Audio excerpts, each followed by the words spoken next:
Hello mga kasisi, mga ka-idol. Tayo namamalengke ng maaga.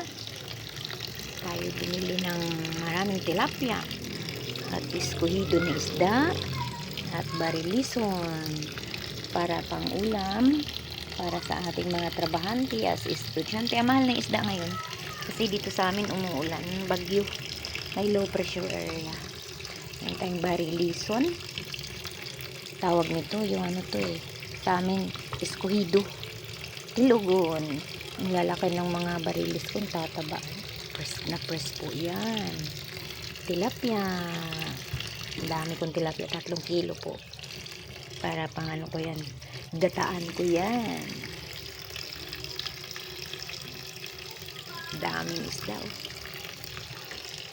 kahit mahal yung isda, pinili ko pa rin na isda kasi mas ano, okay ang isda kaysa karne. God bless us all.